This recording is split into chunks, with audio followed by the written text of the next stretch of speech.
Go. Can y'all hear me? Okay, I can hear me. Do have a sheet tonight. I'm seeing how many test takers we have at Lehman Avenue here. We have. I gave you the questions before class, so it's not really a test. So calm down if you get nervous. I just need somebody to help me here, or teach the class. Either one. All right. You'll help. Okay. All right. There'll be. I hate to be redundant. You may have gotten this through by email. If so, and you printed that off, then you'll just have that in duplicate. I made my font a little small, so I have my glasses on tonight. So, actually, Linda, they're somebody's glasses. They've been in her drawer for a while. I think since I've been here. So, if these look familiar, all right, just see me after class. But I need them for class. So. We have 40 questions, so it's going to take a little while to get through that. So as soon as everybody gets those, we're going to go through them. I figured what we would do, this is kind of the halfway point in the class. We're at a very critical junction in the book, and we'll continue that next week. But coming as we are to this halfway point, last week you saw Peter's confession and you saw Jesus' best definition on discipleship. I thought we would go back and it isn't a strict review. In fact, if you looked at these questions ahead of time, you're going to say, I don't remember any of this from class. Now, I hope you don't say that about some of the other stuff, but the first page and maybe page and a half are not things that we dealt with in the introduction to this class. So if you have a pen and you want to write some of this down, I know you've already written down all the answers, but if you want to add to it what I have to say, we'll go through that. I made plenty. So we should have more sheets than we have students in the class. Thank you guys for doing that. All right, we'll just get right into it. What three languages is the Bible written in? Okay, let me ask it this way. What three languages, I won't ask what it is on the sheet, I'm going to need these glasses after all. What three languages were spoken in first century Palestine? So typically by Jews. Okay, Aramaic, Hebrew, and Greek. All right, would have been in that period. All right, so why Aramaic? Where did they get that from?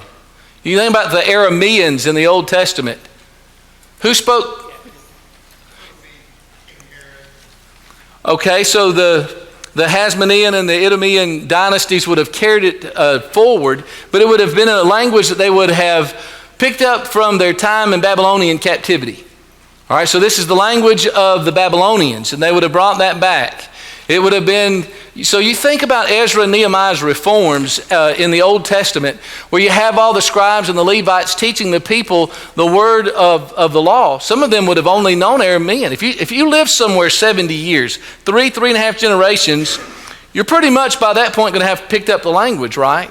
How long, if you come back into the land, as some of the Babylonian captives did of the Jews, back into the land, you're going to bring some of that with you. Think about how long the Israelites carried forward their Egyptian customs and languages and that sort of thing. So you're going to have Aramaic spoken in the first century.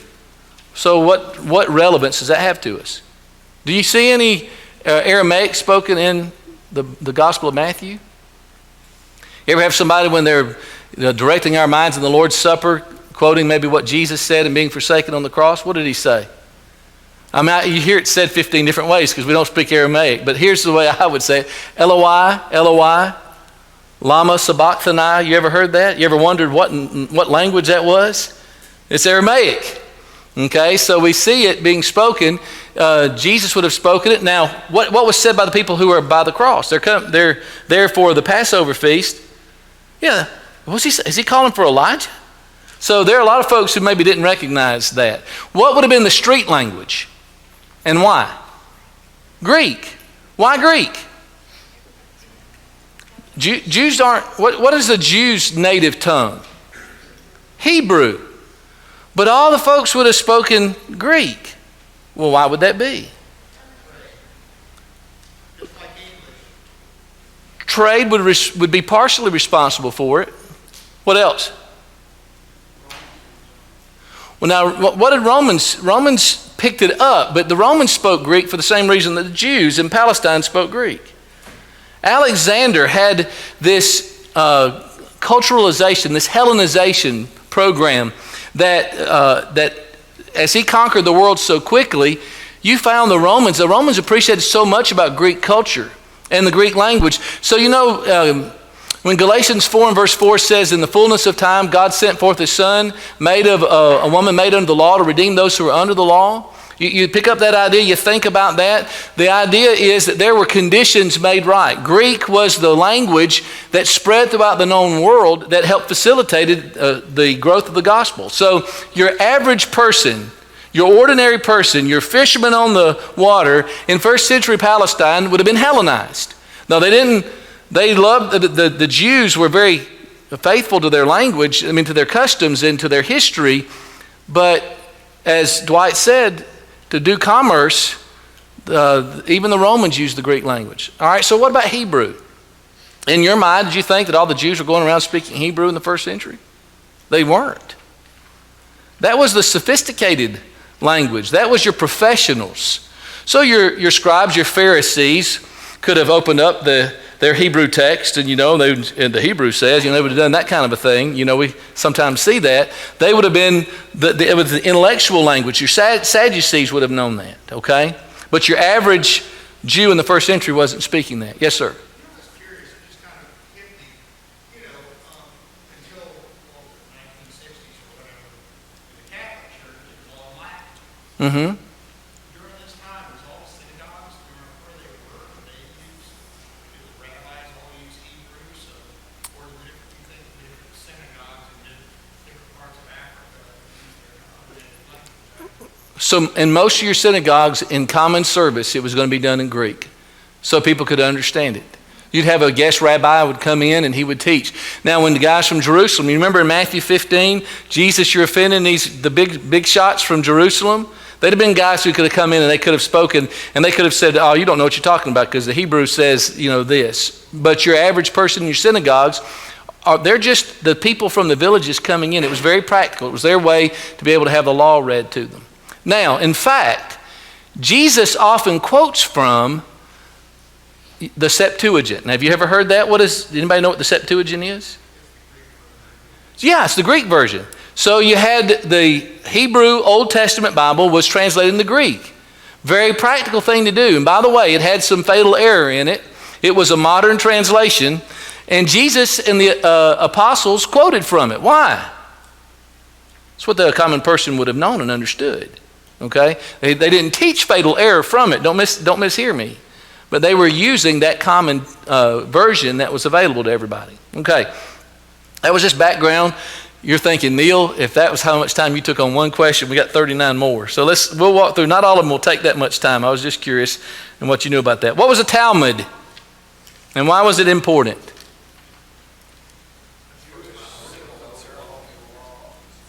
Okay, Jewish civil and ceremonial law. Written. Okay, you know what? That's going to be our Torah, but, yep.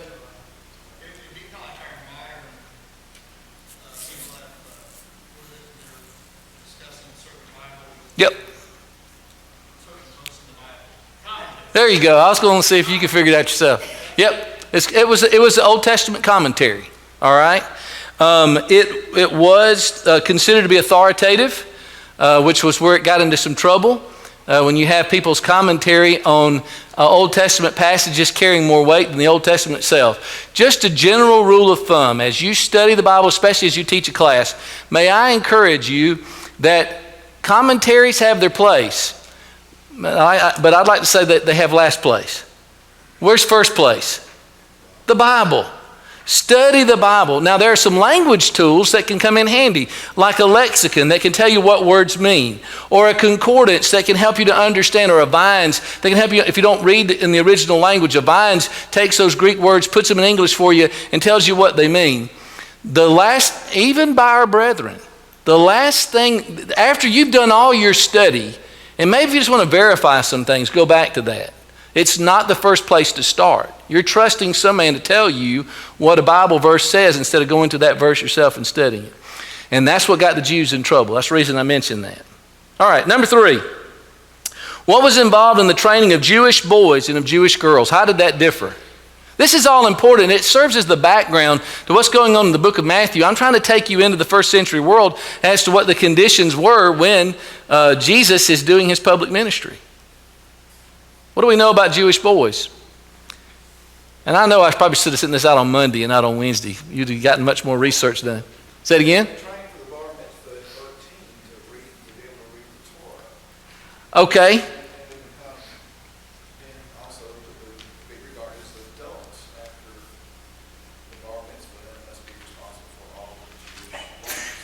Okay, and that has definitely become a tradition. How far that goes back, does that go all the way back to Jesus, is unclear.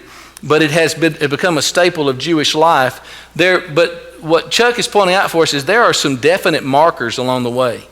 If you like to have this degree of specificity, the boys were taught to memorize the Shema until about age 5. What's the Shema? I'm glad I said that. See, you're going to feel so smart when you talk to your friends tomorrow at Thanksgiving and your family about the Bible. We talked about the Shema yesterday. Deuteronomy 6:5. You hear, O Israel. We even sing that, right? You can quote the Shema even if you don't know that's what it is. Hear, O Israel, the Lord our God is one.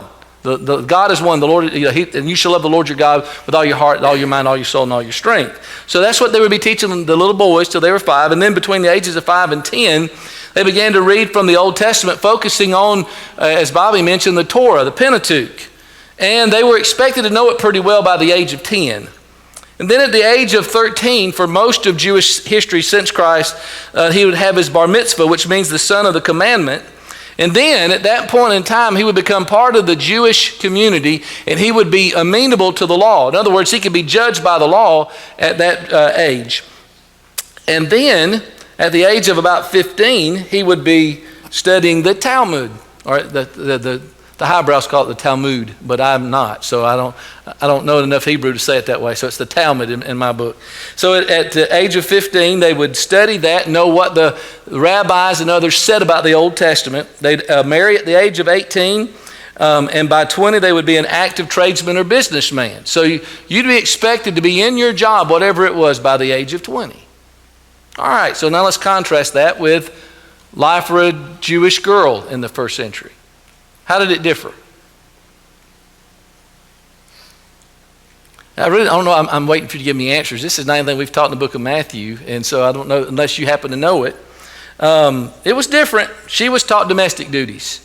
So the emphasis would have been on how to be an expert seamstress, how to cook, certainly a concentration on motherhood.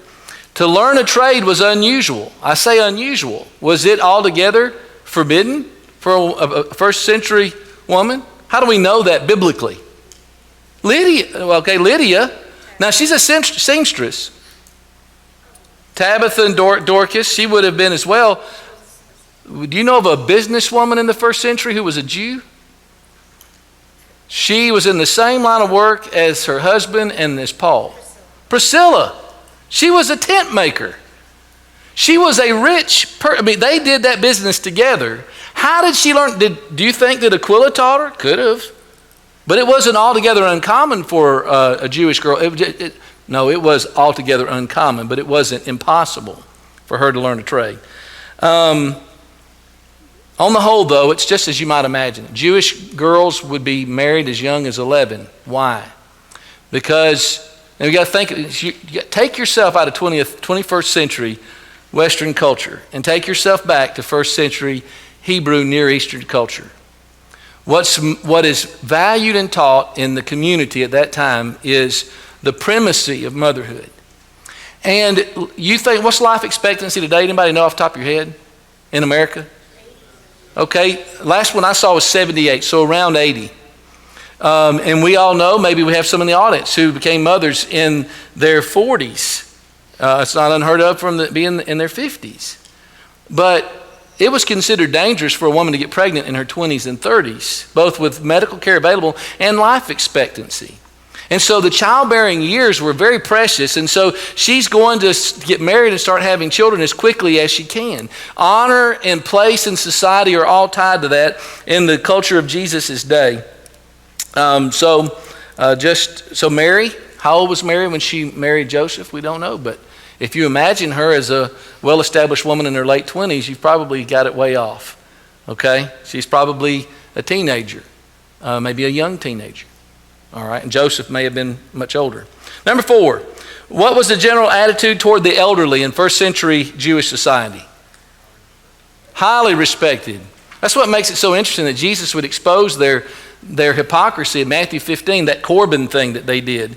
Because folks wanted to get old because there was a respect tied to that. And as we just mentioned, not everybody grew up to be old. Number 5, what were special rules and customs surrounding marriage in Jesus' day? Well, it was, and this is not stuff I've taught you this quarter, so I don't feel bad if you don't know it. When they became betrothed, and whenever they were betrothed, they actually had to wait a year. To be married. Right? And they couldn't see one another in that period of time. All right? Who picked out your sweetheart for life? Not you. Your parents did. Mom and dad did. Okay? And so you had with the marriage feast lasted 7 days, and the wedding would be held at the bride's father's house, and they would give out special robes to all those that attended the marriage feast. It was a big party. It was a big celebration. The groom would actually physically take the bride and carry her away, symbolically leaving the parents' house to go and establish their own home. There was a very formal ceremonial environment around the marriage ceremony. Yes, sir. The other good thing was they stopped completely. For the most part, they were just monogamous. They didn't have multiple wives after the Babylonian captivity. Okay, Having multiple wives was So yeah, you see a lot of good reforms, and the bad side of that was the Pharisees came and made rules that God hadn't made. But there is some cleaning up. Now they haven't got it all cleaned up. The Jews that come to Jesus are pressing and wanting to defend divorce for the causes they were wanting to be, wanting to keep that system in place. I will say this about that with regard to marriage, guys. It was a rule in the book of Deuteronomy that newlyweds were free from all military and public service for a year, to stay home with your wife so that you may learn how to please her. I don't know from where you're sitting. Does that sound like a good thing? A whole year together. The guy might be saying, boy, paid leave for a year? The first year of marriage, that sounds pretty good. The wife may be thinking, it may take me about 2 or 3 months and I'm ready for you to go somewhere. But that's how it went in Jesus' day. Number 6. Jesus turning the water into wine. Oh, that was a big deal. Yeah, that feast has gone on for so long, and you saved the best till last. Yeah, that's right. Well, there's a lot of status involved in that. That's a good point. Number 6, how did mealtime differ in Near Eastern culture in the first century? Occasionally, in formal events, they actually did, but it was the exception, not the rule. Now, you probably know, don't you? All you do is read the book of John. How did they sit at mealtime? They didn't sit. They reclined in a kind of a U shape, if you can imagine it that way. And they would lean on their left elbow, and so they could recline back. So you remember John at the Last Supper leaning back into Jesus' breast. So it's just not, first of all, a lot of us think physically, I don't think I could do that. I don't think I could lay down and eat. I couldn't get up when I was done. Maybe that was what you'd say. And it's just not strange. It's strange to us. We don't think that would be a very natural way to do things. They also sat Indian style on the floor. And I can tell you, going to other places in the world today, and it'd make you feel bad that folks in their 60s and 70s are able to just get down on the floor, sit there for an hour and a half, and pop right up. I hadn't been able to do that for 10, 15 years. But that's pretty impressive. But they would normally recline. Meals were family get-togethers. It was very strongly a time for families to come together, and it has been that way at times in our country. Number 7, what 5 formal acts were performed when a Jew died in the time that Matthew writes about? Anybody know what's some of the things that happened? You see some of it in Matthew. First thing they did, typically, was they would tear their garment. Why? Why would you rend their garments? You might, depending on your version. Why would they do that? See, it's odd to us. You think about, I don't know how long it'd be the last time that you cried. When's the last time you cried in a way that was just like gut-wrenching? You probably didn't tear your clothes. But it was very much a response of a Near Eastern person. It was to demonstrate how deep their grief was. So that's something you're going to find out happening pretty early in that mourning process when somebody died. Number two, they would fast. Again, another expression of how much sorrow they're feeling. They would hire professional mourners. Do you remember that in Matthew 9:22? We can get a glimpse as to why they were. First of all, it was commonly done. We have external sources that kind of help us with what's going on in the first century world, in the Jewish world. But do you remember when Jairus and his daughters died? And there's mourners that are out there crying, and Jesus says, she's not dead, she's sleeping. What did they do? On the turn of a hat. They laughed. I mean, now, this is not a political thing, okay? But I just remember, this is something in my early adulthood. I remember a president who was shedding tears and like that was then laughing. And that struck us as odd because that's not a Western culture thing. But there were guys who were paid to do that, who they were just emotion expressors. And that was part of the funeral procession. We have things that folks from other cultures, if they saw what we did at funerals, would think was pretty strange. To hear Johnny Cash and Waylon Jennings at a funeral, and if you hadn't done that, you haven't been to a funeral yet. You know, that's something they would think that's awfully strange. They would bury on the same day. We see that in Matthew chapter 8, verse 21 and 22 with our widow of Nain. They would hire orders to say kind words about the deceased. All right, so those are just some of the kind of background things. And as we move through here, these are some, hopefully some questions you'll know the answers to. Who was Matthew's primary audience? All right. Number 9, what was Matthew's purpose in writing this gospel to that audience? Prove that Jesus is the Messiah of the Old Testament. All right, so this is something I don't think that we dealt with. What do you think are some of the key words in the Gospel of Matthew? And how do they relate to the book's purpose? All right, king and kingdom. If you want to write this down, king and kingdom itself is found 78 times in the book of Matthew. Do the math, that's almost 3 times a chapter. When Matthew is writing, he can't go very far before he's writing about the king and the kingdom. Who's the king? Jesus. Or at other times we have like Herod, but that's the king of Matthew's importance. What's the kingdom? Okay, we'll talk about that in just a moment. At times it refers to the church, but in the general sense, who are we connecting the kingdom to? To God, to Christ, to spiritual things. All right, so that's how Matthew's using it throughout.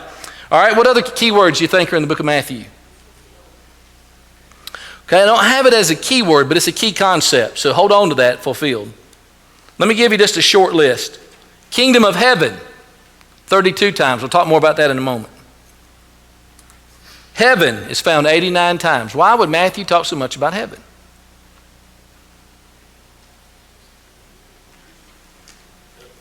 The Jews are certainly going to be familiar with that, and it's important to their worldview. What kind of kingdom did the Jews want? Earthly. Jesus is coming to clarify who the Messiah is and what he came to bring and what its implication is. The implication is not to give you a better life here. The implication is that by this you'll have a home in heaven. The word here is found 63 times. That makes sense for what we'll say in a moment. Disciple is found 72 times. Why would that be important in Matthew's gospel?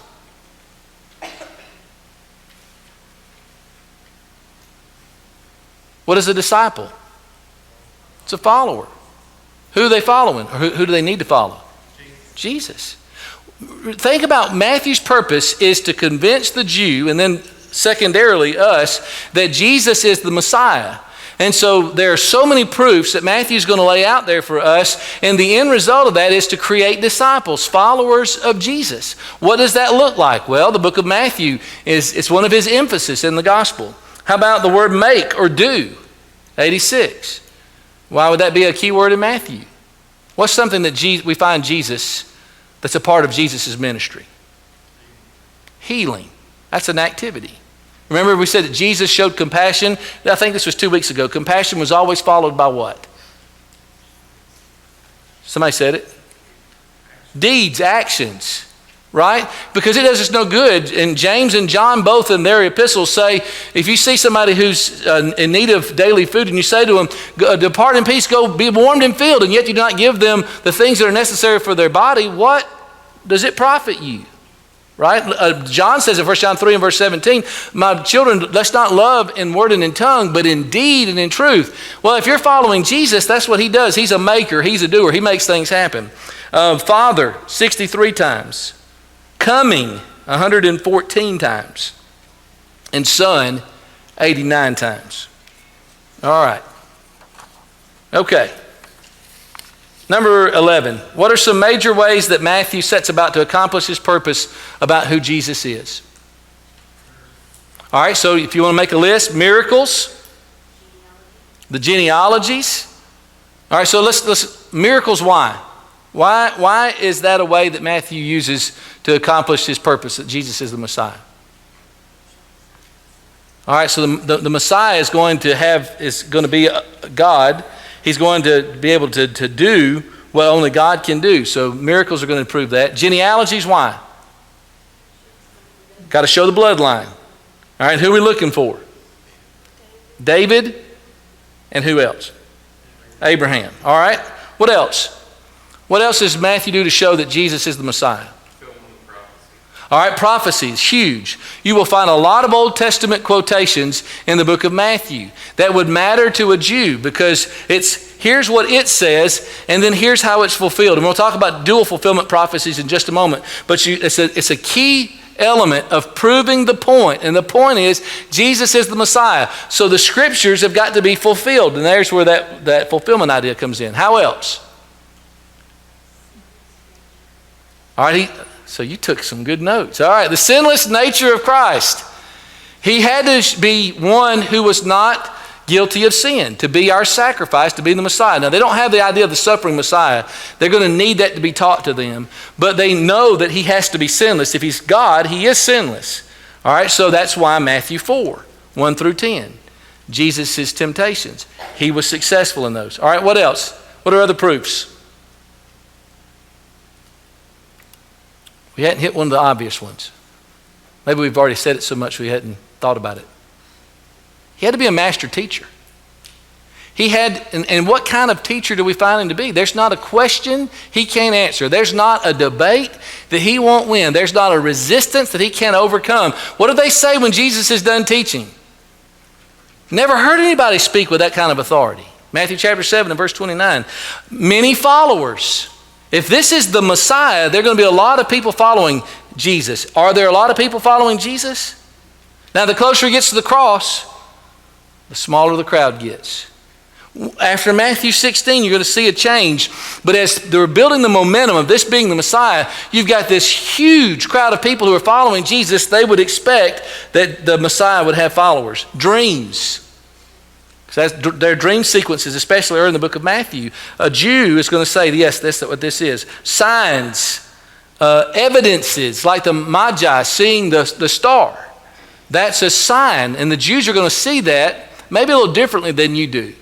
You know, in the Western mind, we don't start there with somebody who's skeptical. We've got to build belief in the existence of God and the reliability of the Bible. A Jew believes both of those things. And so they are going to understand and see that that would be something from God that could not be coincidental, could not be just natural. Okay? All right, so you have all these different ways that Matthew's doing that. How many speech sections are found in the book of Matthew 1 through 16?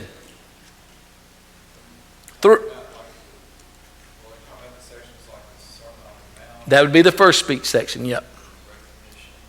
Okay, so that's going to be later. Just through in chapters 1 through 16. Number 12. I thought somebody said it, so I gave the answer if you didn't hear it. There's 3. And they are Matthew 5 through 7. That's the Sermon on the Mount. Second section is Matthew 9, 36 through chapter 10 and verse 42. and then chapter 13, verse 1 through 52. So basically, all of Matthew 5 through 7, and then halfway through 9 through halfway through 10, and then most of chapter 13. Josh taught on the parables. That's the parable chapter. We'll say more about that. What is Matthew trying to do through the teaching sections? Why spend what equates to 5 out of the 28 chapters just with Jesus' specific teaching? There's 2 more teaching sections we'll get to in the last half of Matthew. So you're actually talking about 7.5 chapters out of 28 of the things that Jesus taught. Why would Matthew give so much space to that when his overall point is to prove that Jesus is the Messiah? Goes back to what Dennis said. What did the prophet say? He was going to be a master teacher. You want to write this down in your notes? Isaiah 9, Isaiah 11, Isaiah 42, Zechariah chapter 6. All of these are pointing ahead and saying that the Messiah is a master teacher. All right, number 13. Well, let me say something else about number 12. Jesus discusses 2 predominant topics in all those teaching sections. You know what they are? What are the 2 things that Jesus is harping on repeatedly in that teaching? Kingdom of heaven and the fatherhood of God. Why did those Jews need those 2 things? Why did Jesus, in the Sermon on the Mount, almost all those 32 kingdom of heaven phrases are to be found? Why would he say, speak about the kingdom of heaven? What were they looking for? Kingdom of earth, right? What about the fatherhood of God? Why would Jesus drill down on the fatherhood of God? What was the Jewish picture of God? How did they see God? Untouchable, unreachable, distant, disinterested. Why did they feel that way? Well, they'd come back from Babylonian captivity and they never would own the land again. All right, so they are under the thumb of foreigners. And so talking about the Arameans, there's during the Maccabean revolt, you have this Idumean who comes in, this Hasmonean who comes in, Antiochus Epiphanes, and he takes the altar and he slaughters a pig on it. The most defaming thing that could be done. And they're saying, where's God? And as they try to rebel against some unrighteousness, even some faithful Jews, they're seeing their children who are flayed alive. It's a terrible time. God help me. What happens sometimes when we're going through difficult things and we're calling out to God and God's not answering? You can develop a warped view of God. And so they had God at an arm's length, untouchable. So Jesus comes along and says, let me reclaim for you who God is. He is your Father. And He is near. He is tender. He desires to have a relationship with you. Yes, sir. Can't help but think about if the Ark of the Covenant is gone, and what was going on in the most holy place every year with God's presence. Was God still coming down in some manner of their temple worship and their sacrificial system, and once a year, the Day of Atonement, and was that empty, or was God still participating? Now, when you're talking about the Ark of the Covenant being taken away, yeah, they're still practicing, but they have times when they're not in control of things. Now, that's a whole different story for us. There are times when they're going to be unfaithful for long periods of time. Yeah. They were very tactile. They saw God. They saw God as in a place and through specific rites. And so that certainly probably contributed at times in their history where they didn't feel like they had those things where they could approach God more closely. A lot of it was your Pharisees who were caretakers of the law, and they created all these extra laws, and it was hard to get close to God if you're looking at it through the way they're projecting God. And that was the difficulty, I think. And the people are listening to the Pharisees.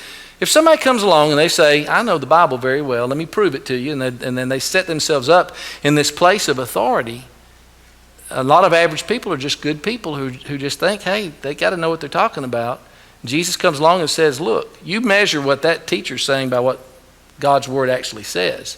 And he exposes how they're misusing the word. And through that, they misrepresented God.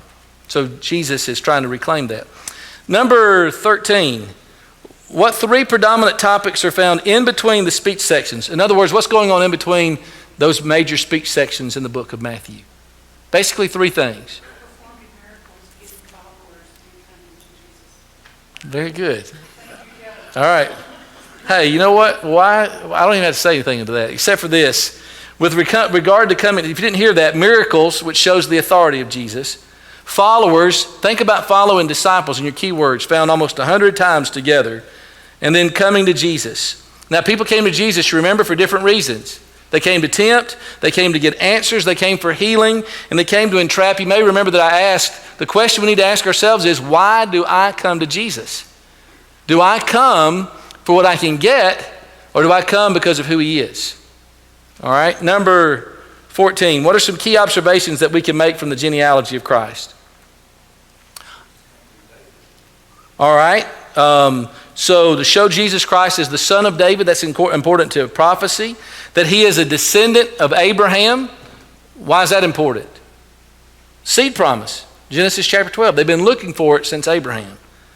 All right. What else do you remember about the genealogies that's noteworthy? Okay, he's from the tribe of Judah. So the tracing down, at least from Judah down to Christ, is going to come through that line. Anything else? Okay, it goes all the way back to God. So let's talk about who is in the genealogy and who's not in the genealogy. Where else do we read about the genealogy of Christ in the Gospels? Luke. What's the difference between Luke's and Matthew's? One's through Joseph, one's through Mary. Which one's longer? Luke's. Why is Luke's longer? Okay, he puts in more generations. Who's Matthew interested in his genealogies? King to king. All right. The last thing is the women. There are 5 women in the genealogies. There's Gentiles in the genealogies. There are big sinners in the genealogies. You know what God's saying? You can mess up really bad, and I can not only restore you, but I can use you in a significant way. I wonder, the first time Peter read the Gospel of Matthew, how that made him feel when he goes out and preaches the first sermon. I heard the second bell. Thanks, guys. Have a happy Thanksgiving.